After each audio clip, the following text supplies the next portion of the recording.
नमस्कार, आप देखना शुरू कर चुके हैं मुद्दा तो है। मैं हूं आपके साथ ब्रजेश चौक से। आज बात शाह और सिंह के बीच शुरू हुए सियासी अखाड़े की। जी हां, संस्कारधानी जबलपुर में अखाड़ा तो भाजपा ने सजाया है। भाजपा यहां से आदिवासी राजा शंकर शाह और रघुनाथ शाह के बलिदान दिवस के बहाने प्रदेश के आदिवासियों को साधने का जतन शुरू करने वाली है, जिसमें केंद्रीय गृह मंत्री अमित शाह भी शिरकत करेंगे। लेकिन कांग्रेस ने एक दांव चलकर उलझन बढ़ा दी है। अब कांग्रेस की तरफ से इस अखाड़े में ताल ठोकने दिग्विजय सिंह भी मैदान में उतर रहे हैं। कांग्रेस के इस ऐलान से ही प्रशासन और पुलिस के माथे पर सिलवटें पड़ने लगी हैं। मंथन और बैठकें कर कोशिश की जा रही है कि अखाड़े में शाह और सिंह का आमना सामना ना हो, सियासत का अखाड़ा बने। बलिदान दिवस पर दोनों ही दल खुद को आदिवासियों का सबसे बड़ा हितैषी बताना चाहते हैं। कौन किसके दांव से चित होगा, किसकी होगी मात, यह तो आने वाला वक्त ही बताएगा। लेकिन शाह और सिंह के सियासी अखाड़े पर चर्चा शुरू करें उससे पहले देखिए ये रिपोर्ट।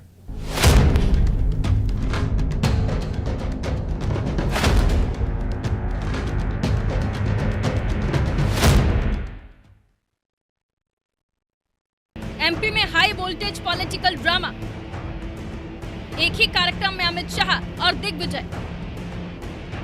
बलिदान दिवस कार्यक्रम बना सियासी अखाड़ा, आदिवासी वोटरों को रिझाने की कोशिश।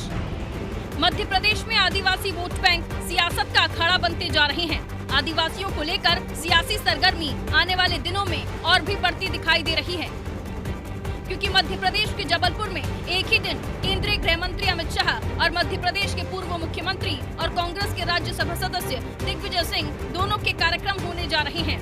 दरअसल कांग्रेस आदिवासी वोट बैंक को साधने के लिए आदिवासी अधिकार यात्रा निकाल रही है और इसकी शुरुआत 6 सितंबर से बड़वानी से हुई। वहीं बीजेपी भी अब इसका जवाब देने की तैयारी में है। बीजेपी 18 सितंबर को जबलपुर से जनजातीय समाज को जोड़ो अभियान की शुरुआत कर रही है, जिसका आगाज केंद्रीय गृह मंत्री अमित शाह करने जा रहे हैं।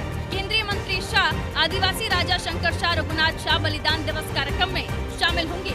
बीजेपी के कार्यक्रम को पटकनी देने के लिहाज से अब कांग्रेस ने भी अपनी चाल चल दी है।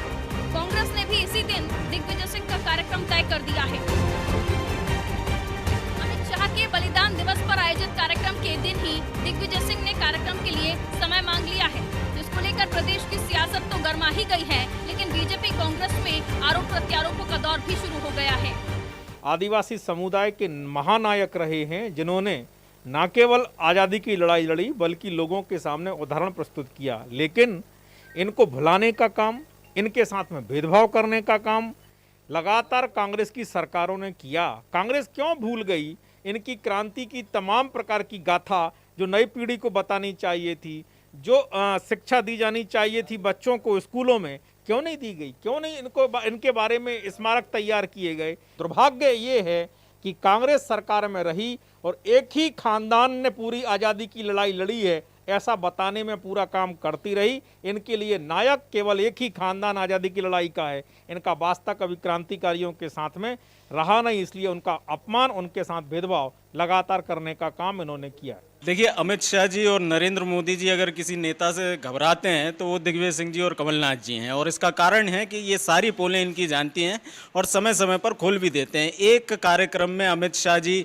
और दिग्विजय सिंह जी जो आने वाले, मुझे लगता नहीं कि अमित शाह जी की हिम्मत होगी कि वो दिग्विजय सिंह जी का सामना कर पाएँ। संभवतः इसीलिए उन्होंने कार्यक्रम ऐसा शेड्यूल करवाया है कि दिग्विजय सिंह जी से वो रूबरू ना मिलें। ये घबराहट अच्छी है, ये घबराहट होनी चाहिए। उत्तर प्रदेश के चुनाव को लेकर भी है, मध्य प्रदेश के चुनाव को लेकर की है और 2024 के चुनाव को लेकर के भी है। अमित शाह जी की घबराहट, नरेंद्र मोदी जी की घबराहट अलग अलग माध्यमों से व्यक्त हो रही है। मुझे लगता है ये एक पॉजिटिव संदेश हमारे कार्यकर्ताओं और नेताओं के हैं जो लगातार इन विनाशक शक्तियों के खिलाफ खड़े हुए हैं और लड़ रहे हैं। आने वाले समय में भारतीय जनता पार्टी के नेताओं की ये घबराहट और भी ज्यादा बढ़ने वाली है। ये पूरी सियासी रस्साकशी आदिवासी वोटरों को लुभाने की है। कांग्रेस 2018 के विधानसभा चुनाव में जयस की मदद से बीजेपी को नुकसान पहुंचा चुकी है, जिसको देखते हुए बीजेपी इस बार चौकन्नी है और 2023 के विधानसभा चुनाव से पहले आदिवासी वोटरों को साधने में पूरे दमखम से जुट गई है। आइए आदिवासी वोट बैंक के गणित को भी समझ लेते हैं। 230 सीटों में से 82 SC/ST के लिए आरक्षित हैं। 47 सीटें अनुसूचित जाति जनजाति के लिए हैं, जबकि 31 SC सीटें हैं। 2018 के चुनाव में 47 सीटों में 30 पर कांग्रेस की जीत हुई, 16 सीटों पर बीजेपी की हुई थी जीत, एक सीट पर जैस प्रत्याशी ने दर्ज की थी जीत। MP की कुल आबादी का 20% हिस्सा आदिवासी है। मध्य प्रदेश में 43 आदिवासी समूह हैं। सबसे ज्यादा भील भिलाला आदिवासी समूह की जनसंख्या है। इसके बाद गौंड समुदाय का नंबर आता है, जिसकी आबादी 50.931 लाख है। कोल आदिवासियों की जनसंख्या 11.666 लाख है। आदिवासी वोट बैंक के लिए दोनों ही सियासी पार्टियां एड़ी चोटी का जोर लगा रही हैं, लेकिन अमित शाह और दिग्विजय सिंह के कार्यक्रम ने सियासत में भूचाल ला दिया है। राजनीतिक जानकार इसे हाई वोल्टेज पॉलिटिकल ड्रामा करार दे रहे हैं। वो गलत भी नहीं है, क्योंकि सियासी पंडित इसे 2023 के MP विधानसभा और 2024 लोकसभा चुनाव की तैयारी के रूप में देख रहे हैं। बीजेपी कांग्रेस दोनों ही सियासी पार्टियां आदिवासियों की हितैषी बनने की कोशिश में हैं और दोनों ही पार्टियों में इसका क्रेडिट लेने की होड़ मची हुई है। ऐसे में देखना होगा कि पॉलिटिक्स के सियासी अखाड़े में बीजेपी कांग्रेस आदिवासियों को कितने हद तक अपने पक्ष में कर पाती है। ब्यूरो रिपोर्ट, अनादि टीवी।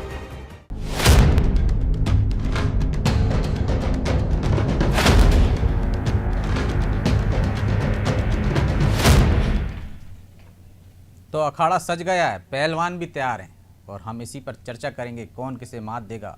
चर्चा में हमारे साथ मौजूद हैं भाजपा प्रवक्ता उमेश शर्मा, कांग्रेस से योगेश गुप्ता और वरिष्ठ पत्रकार सूर्यकांत चतुर्वेदी।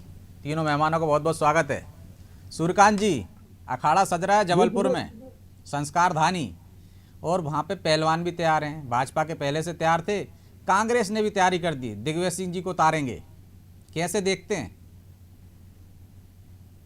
देखिए, मध्य प्रदेश की राजनीति में जिस दल को भी सत्ता पानी है, उस दल को निश्चित रूप से आदिवासी इलाकों की सीटों को जीतना ही होगा, और इसके उदाहरण भी आपके सामने है।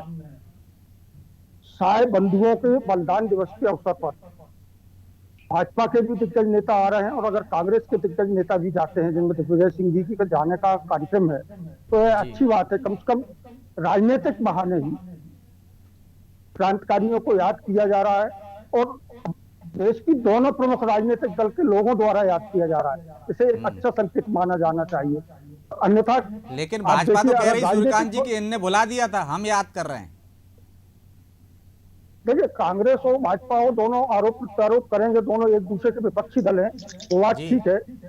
अगर कांग्रेस ने बुलाया था तो भाजपा ने कौन सा याद रखा है इतने सालों में मध्य प्रदेश में? मध्य प्रदेश का आप अगर वो उठा के देख लीजिए सिलेबस, तो उसमें कितने क्रांतिकारियों के पन्ने जोड़े गए हैं, कितना बदलाव किया गया, वो भी सबके सामने है। लेकिन अच्छी बात यह है कि अगर क्रांतिकारियों को, देश पर बलिदान होने वाले लोगों को भले ही राजनीतिक फायदे के लिए याद किया जाए, तो कम से कम इस बहाने याद तो किया जा रहा है। कांग्रेस और भाजपा दोनों याद कर रही है, यह एक अच्छा संकेत है। और निश्चित रूप से आप मानिए कि सिर्फ राजनीतिक फायदे के लिए राजनीतिक दल इस तरह के कदम उठाते, अन्यथा उन्हें किसी से कोई लेना देना ज्यादा होता नहीं है। आप देखिए, मध्य प्रदेश में 1.5 दशक से भाजपा की सरकार है, उसके पहले कांग्रेस की सरकार रही है। इन लोगों ने कितने क्रांतिकारियों के अध्याय जोड़े हैं, और कितने क्रांतिकारियों के अध्याय पढ़ाने का, या उनकी जीवनी पढ़ाने का, या देश का स्वर्णिम इतिहास पढ़ाने का प्रयास किया, वो सबके सामने। अब तो दोनों ही दल कह रहे हैं कि हम ज्यादा अच्छे हितैषी हैं आपके, तो आदिवासी किस तरफ ज्यादा दिख रहा है आपको? क्या लग रहा है, क्या असमंजस में है? देखिए, आदिवासी किसके साथ साथ हैं, यह तो चुनाव के समय ही स्पष्ट पता चलता है। और पिछला चुनाव देख लीजिए आप, वो कांग्रेस के साथ जोड़े तो मध्य प्रदेश में कांग्रेस की सरकार बनी, उसके पहले भाजपा के साथ जोड़े तो भाजपा की लगातार सरकार बनती रही है। और कांग्रेस और भाजपा में अभी भी ऐसा सर्वमान्य आदिवासी कोई नेता नहीं है जो पूरे प्रदेश के आदिवासियों के ऊपर अपना प्रभाव छोड़ता है। दोनों के पास कुछ अच्छे आदिवासी नेता हैं, लेकिन वो अपने इलाके तक ही सीमित हैं। किसी का प्रभाव अगर महाकौशल इलाके में, तो उसका प्रभाव मालवा निवाड़ के आदिवासी इलाकों में नहीं है, और जिसका प्रभाव मालवा इलाकों में, तो उसका प्रभाव महाकौशल इलाके में नहीं है। इसलिए यह पूरी कवायद सिर्फ और सिर्फ उनकी संख्या और चुनावी प्रभाव को देखकर की जा रही है कि किसी तरह से आदिवासी वर्ग को जो दल अपने साथ जोड़ लेगा उसे आगामी दिनों में जो 2 साल बाद मध्य प्रदेश में विधानसभा चुनाव होंगे, लोकसभा चुनाव होंगे और अभी जो खंडवा में उपचुनाव होने वाले जिसमें 8 विधानसभा सीटों में अधिकांश आदिवासी तो बाहुल जो भी सीटें जोड़ हैं, लेगा तो उसकी एक सरकार संदेश बन देने का जाएगी। और काम ये किया। सामने पहले भी देखा है, चाहे वो पिछले चुनाव में देख लें या उपचुनाव में देख लें या उससे पहले के चुनाव में। उमेश जी, जी ब्रजेश जी। अब आपको अधिकार यात्रा निकालने की क्या जरूरत पड़ी? 60 साल से तो आप ही थे, आप तो बताते कि हमने ये अधिकार दे दिए हैं आपको। और पिछले वोट बैंक आपके पास आ गया था, तो बनाए रखने के लिए जतन किए जा रहे हैं। और भाजपा आरोप लगा रही है, भाजपा आरोप लगा रही है कि आपने तो भुला दिया था उनको, हम याद कर रहे हैं। देखिए ब्रजेश जी, पिछले 15-16 सालों से मध्य प्रदेश के मुखिया शिवराज सिंह चौहान ने, आदिवासी वर्ग ने 16 सालों का शिवराज जी का कार्यकाल देखा है, परखा है, जांचा है। तत्पश्चात 2018 में उन्होंने अपना जो जनादेश था वो कांग्रेस को दिया था। 88 में से 59 सीटें या 58 सीटें कांग्रेस के झोले में डाली थी उन्होंने। जनादेश कांग्रेस को मिलने के बावजूद भी भारतीय जनता पार्टी ने षड्यंत्र पूर्वक कमलनाथ जी की सरकार को गिराकर सत्ता हत्या तो ली, लेकिन हालिया जो अभी मौजूदा दौर चालू है जिसमें आदिवासियों के ऊपर अत्याचार की श्रृंखलाबद्ध घटनाएं एक के बाद एक घटित हुई हैं, चाहे वो नेमामार की हो, चाहे नीमच की हो, चाहे खरगोन की हो, चाहे बालाघाट की हो, ये बताती है, प्रत्यक्ष प्रमाण है कि बगैर राजनीतिक संरक्षण के इस प्रकार की घटनाओं को अंजाम नहीं दिया जा सकता है। तो शिवराज सरकार का आदिवासी विरोधी रवैया अभी तक लगातार निरंतर जारी है। ये आदिवासी भली भांति परिचित है, इसको जानता है। रही बात आभार यात्रा की, तो आभार यात्रा के माध्यम से तो कहां सामने आया? जो आरोपी थे उनको गिरफ्तार कर लिया, और जो नीमच की घटना है 2-2 लाख दोनों भाइयों को दे दिए, उनके दोनों के मकान बनाए जाएंगे, और जो बच्चा है जो मृतक का, उसकी पूरी जिम्मेदारी सरकार ने ले ली। तो सरकार का संरक्षण कहां दिख रहा है? सरकार के संरक्षण के बिना मैं आपको अगर उसकी तथ्यात्मक जानकारी दूं, जो आदिवासी बिशन की हत्या थाने के अंदर पीट कर की गई है, 4 दिन तक उस बिशन नाम के आदिवासी युवक को मारा गया, इतनी बुरी तरह मारा गया कि उसकी खाल उजड़ गई। उसके पुत्र ने जो बयान दिए हैं, जो हमारा जांच दल गया था वहां मौकाए वारदात पर, विजय लक्ष्मी जी साधो के नेतृत्व में 5 सदस्यीय दल गया था, उन्होंने जो जानकारी लेकर आए और जो प्रेस कॉन्फ्रेंस के माध्यम से मीडिया के समक्ष रखी है, उसके आधार पर तो उस बच्चे का ये कहना था कि जब इतने अत्याचार हो रहे हैं सरकार में आदिवासियों पर, तो फिर चिंता किस बात की? क्यों जा रहे हैं जबलपुर दिग्विजय सिंह जी? वो तो वैसे ही वोट दे देंगे, उनको खुद भी समझ में आ रहा होगा। देखिए, दिग्विजय सिंह जी उस प्रकार के सर्वमान्य नेता हैं, जनाधार वाले नेता हैं कि अगर आप उनको आमंत्रित करेंगे ना अपने घर पर, तो वो आपके यहाँ भी आएंगे। निश्चित रूप से उनको आमंत्रित किया गया है वहाँ आदिवासी वर्ग समुदाय द्वारा, और राज्यसभा सांसद है, प्रदेश के 10 साल मुखिया रह चुके हैं। आदिवासी वर्ग को मालूम है कि दिग्विजय सिंह जी से बड़ा हितैषी नेता मध्य प्रदेश में हमारा कोई नहीं है। उन्हीं से लगे हुए पार्टी ने जिम्मेदारी नहीं दी, वहां के लोगों ने आमंत्रित किया, इसलिए जा रहे हैं कि पार्टी ने जिम्मेदारी दी है कि जाइए वहां कार्यक्रम कीजिए, आप आपके नेतृत्व में होगा। पार्टी के बड़े नेता हैं दिग्विजय सिंह जी, पूरी पार्टी का बोझ है उनके कंधों पर। यकीनन माननीय कमलनाथ जी से सलाह मशवरा कर ही वो उस प्रोग्राम को अटेंड करेंगे, और निश्चित रूप से आदिवासी वर्ग अभी जिस प्रकार हमारी आभार यात्राओं से जुड़ा है वो उत्साहित करने वाला है। लेकिन पहले तो आपकी पार्टी कहती थी कि उनके जाने से वोट नहीं मिलते हैं, वो खुद भी कहते थे। मतलब फ्रंट फुट पे ला गए आप उनको, ओपनिंग बल्लेबाज बनेंगे आप दिग्विजय सिंह जी अगले चुनाव में। ब्रजेश जी, आपकी बात का जवाब देता हूँ। 2018 के विधानसभा चुनाव की जीत में माननीय दिग्विजय सिंह जी का बहुत अहम रोल था, जो नर्मदा परिक्रमा यात्रा के माध्यम से उन्होंने मैक्सिमम प्रदेश के गांवों को कवर किया था, और जो जन समूह उनसे जुड़ा था स्वेच्छता से, स्वैच्छिक रूप से, जबकि वो उनकी यात्रा पर्सनल थी, राजनीतिक नहीं थी, बावजूद इसके वो लोगों का एक जनमत कलेक्ट करने में उनकी बहुत बड़ी सक्रिय भूमिका रही है, और समन्वय की भूमिका आप लोगों से छुपी नहीं है, प्रदेशवासियों से छुपी नहीं है। तो दिग्विजय सिंह जी एक वरिष्ठ अनुभवी नेता है, निश्चित रूप से कांग्रेस को उनसे लाभ ही होता है। शर्मा जी, दिग्विजय सिंह जी सामने आते थे तो आप तो सोचते थे कि अच्छा ही हुआ सामने आ जाएंगे तो हमारे वोट बढ़ जाएंगे, लेकिन अब तो खुल के कांग्रेस ने कह दिया आप ही आइए, ओपनिंग बल्लेबाजी कीजिए। डर रहे हैं इसलिए आप? मिथुन अनिवार्य सही कह रहे थे मतलब। नहीं ब्रजेश जी, हमको कोई करने की आवश्यकता नहीं है।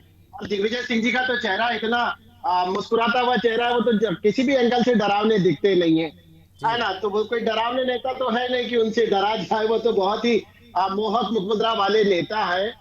अब ये बात अलग है कि जिम्मेदारी कांग्रेस ने दी है कि उन्होंने खुद ओढ़ ली है ना।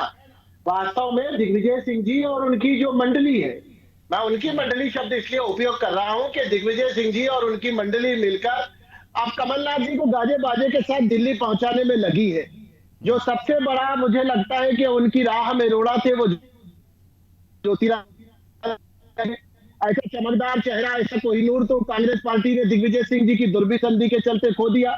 जो लाक्षागृह दिग्विजय सिंह जी ने बनाया था, जो दुर्भी संधि करी थी, जिस कुटिलता के पासे फेंके थे, उस कुटिलता के पासे में दिग्विजय सिंह जी की राजनीतिक चातुर्य सफल हो गया। तो एक बहुत अच्छा संभावनाशील नौजवान चेहरा जो कांग्रेस पार्टी का भविष्य हो सकता था मध्य प्रदेश में, उसको बहुत योजना से अलग कर दिया गया। अब दोबारा जो कठिनाई है कि कांग्रेस पार्टी में दिग्विजय सिंह जी अब अपने प्लान बी पर चल रहे हैं। अब उनका प्लान बी ये है कि जयवर्धन सिंह जी को स्थापित करा जाए मध्य प्रदेश की राजनीति में। आने वाले समय में वो अपने पुत्र का भविष्य ढूंढ रहे हैं। अब पुत्र का भविष्य ढूंढने के चक्कर में वो इजाजत दे दीजिए ना उनको भी कार्यक्रम की। क्यों चिंतित हो रही है प्रशासन, क्यों चिंतित हो रही है भाजपा?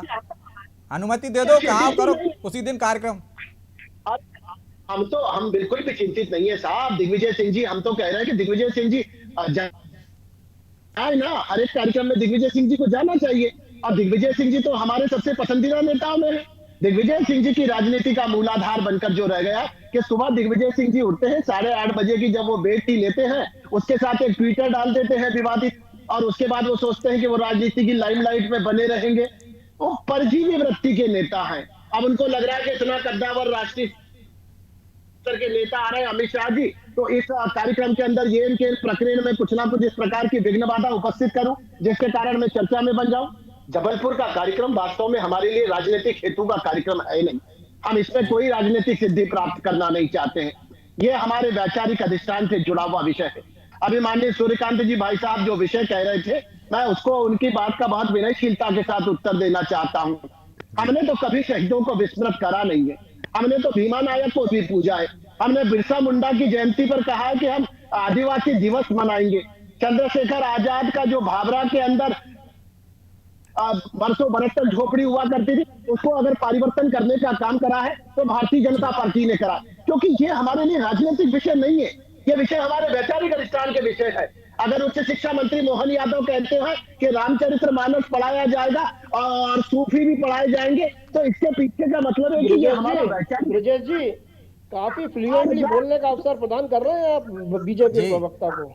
आ रहा है योगेश जी, मुझे आपके पास भी आ रहा हूँ। टोका आप आ रहा हूँ, आपके पास भी आ रहा हूँ। नहीं, थोड़ा सा मतलब उधर भी ध्यान दीजिए। मैं पूरा सुनूंगा सर, और बहुत देर पूर्वक सुनूंगा सर। उमेश जी, आपकी बात हो गई हो तो योगेश जी के पास चले जाऊं, वो विचलित हो रहे हैं थोड़े। नहीं, विचलित नहीं हो रहा है। देखो, वैसे भी दिग्विजय सिंह तो आपके फेवरेट सब्जेक्ट हैं। उमा भारती ने भी कह दिया है कि वो हमारे दुश्मन नहीं है, दुश्मन नहीं है, लेकिन उनकी जुबान ऐसी है कि इससे दो वर्ग आमने सामने हो जाते हैं, नाराज हो जाते हैं। तो आपके लिए तो अच्छा ही है, जबलपुर जा रहे हैं, वो सामने आ रहे हैं। रजत जी, बहुत संक्षिप्त में समारोह करता हूं। मैं तो योगेश जी को बहुत धैर्य पूर्वक सुन रहा था। हम अगर विश्वास सारंग कहते हैं कि महापुरुषों को पढ़ाया जाएगा, तो उसका अभिप्राय क्या होता है? क्योंकि हमारे वैचारिक अधिष्ठान से जुड़े विषय है। हम चाहते हैं कि ये जो भारत है, इसकी सनातन परंपरा जो है जागृत रहना चाहिए, जीवंत रहना चाहिए, ज्वलमान रहना चाहिए। हम केवल ये थोड़ी कहीं ना कहीं आप डर तो गए कुछ दिनों से, कांग्रेस आक्रामक शैली में आ रही है। अम्बेडकर पढ़ाए जाएंगे, हमने कहा सुभाष चंद्र बोस पढ़ाए जाएंगे, हमने कहा कि नेहरू पढ़ाए जाएंगे। हमने तो सभी महापुरुषों का करा। अब सोनिया गांधी तो नहीं पढ़ाई जा सकती है ना, राहुल गांधी को तो नहीं पढ़ाया जा सकता है ना। कांग्रेस का पेट इसलिए गुड़गुड़ाता है। आप भीमराव अम्बेडकर को मत पढ़ाओ, चलेगा। आप सुभाष चंद्र बोस को मत पढ़ाओ, चलेगा। सूर्यकांत जी, सोनिया जी और राहुल सूर्यकांत जी, करिए। क्या आपको लगता है कि कांग्रेस ने अपनी रणनीति बदल दी है? पिछले कुछ दिनों से हम देख रहे हैं बड़े आक्रामक शैली में आ रही है वो, और दिग्विजय सिंह भी खुलकर खेल रहे हैं, चाहे गोविंदपुरा में गए हों, औद्योगिक क्षेत्र में, या फिर अब जबलपुर की जो रणनीति बनी है, कुछ चेंज किया है? नहीं, निश्चित रूप से कांग्रेस की रणनीति बदली है। और कांग्रेस में सबसे अधिक अगर सक्रिय दिग्विजय सिंह जी हैं, तो इसके पीछे भी कई कारण है। जी जैसा कि आपको मालूम है कि मध्य प्रदेश की राजनीति में कांग्रेस के पास जो बड़े चेहरे हैं वो उतने सक्रिय नहीं है जितने सक्रिय इस उम्र में दिग्विजय सिंह जी रहते हैं। इसका आपको एक उदाहरण दे देता हूं।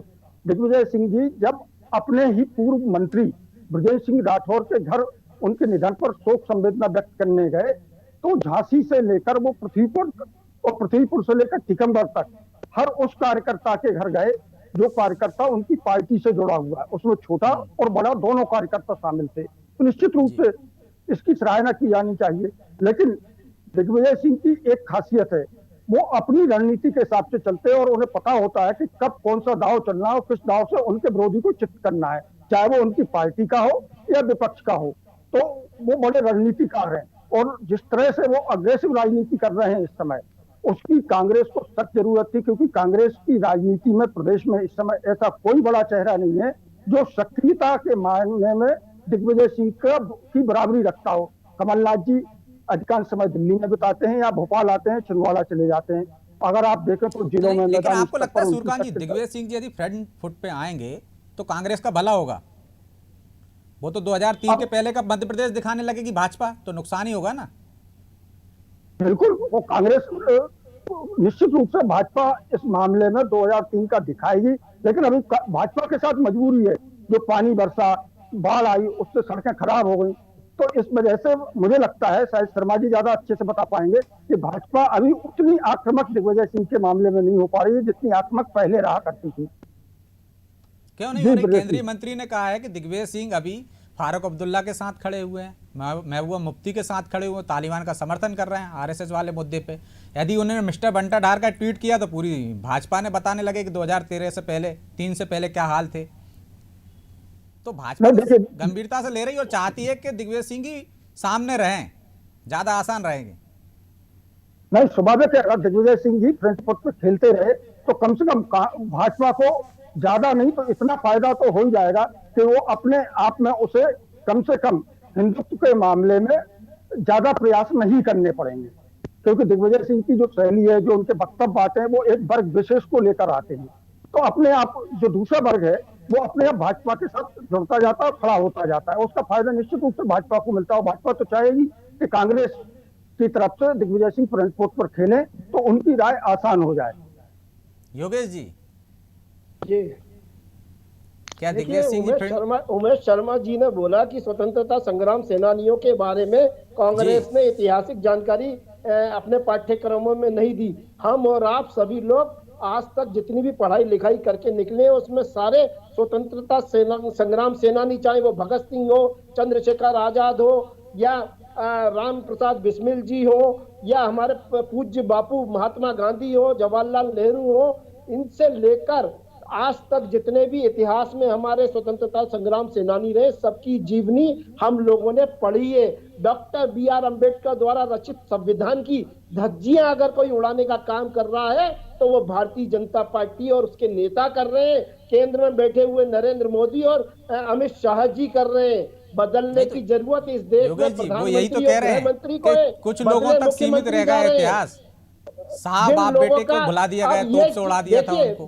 ब्रजेश जी देखिए, मेरा आपसे निवेदन है, समय कम है जी, नहीं, आपने शर्मा जी को काफी समय दिया, बिना रोके मैं बोलना शुरू बिल्कुल बोलिए। मैं तो यही कह रहा था कि जो उन्होंने आरोप दोहराए थे वही दोहरा रहा था मैं, कि आप उनको भी शामिल कर लीजिए। निवेदन है आपसे कि बराबरी का वो रखें तो बिल्कुल बराबरी का है। समय कम है, आप इधर जाया मत कीजिए, बोल लीजिए, आपके पास है फाइनल। आप ही करवा रहे हैं साहब, जाया है ना जी। शर्मा जी के हिसाब से अगर हम चले, जिस प्रकार वो दिग्विजय सिंह जी की मनमोहक मुद्राओं पे ध्यान देते हैं, तो मेरा तो ये निवेदन है कि साहब ये लोगों की मुद्राओं और उनके बेडरूम में झांकना बंद करिए और देश हित में और प्रदेश हित में कुछ करिए। भ्रष्टाचार से बनी हुई सड़कें आज 1-1.5 महीने की बारिश में किस प्रकार वाशिंगटन से बढ़िया सड़कें नजर आ रही हैं। दिग्विजय सिंह जी का इतिहास भूल जाएंगे 2003 का। आज के परिप्रेक्ष्य में अगर शिवराज सरकार की निकम्मी सरकार को देखेंगे, जो 17 साल से प्रदेश का मुखिया है, क्या बंटाधार किया है ना। आज बिजली है पूरे मध्य प्रदेश में, बिजली अंधेरा है रीवा सतना संभाग में। चूंकि समय अब इजाजत नहीं देता योगेश जी, आपकी मुझे लगता है आपकी बात भी आ गई होगी, ये आरोप भी आपके परेशान है, आदिवासी नहीं रहेगा कि आपको समय नहीं दिया। उमेश जी आपको भी बहुत बहुत शुक्रिया, योगेश जी आपका भी शुक्रिया, सूर्यकांत जी आपका भी शुक्रिया चर्चा में शामिल होने के लिए। तो अखाड़ा सज गया है जबलपुर में और पहलवान भी तय हो गए हैं। एक तरफ दिग्विजय सिंह है, दूसरी तरफ अमित शाह। दाव भी अपने अपने हैं, लेकिन आदिवासी भी पुराने हैं और अखाड़ा भी पुराना। दाव भले ही नए हों, अब किसका दाव क्या देता है, किसको जीत देता है, किसको मात देता है, ये तो आने वाला वक्त ही बताएगा। उपचुनाव में तय होगा और इसके बाद चुनाव में तय होगा। तब तक आप इंतजार कीजिए। मुद्दा तो है। मैं आज इतना ही, मुझे दीजिए इजाजत और आप देखते रहिए अनादि टीवी। नमस्कार।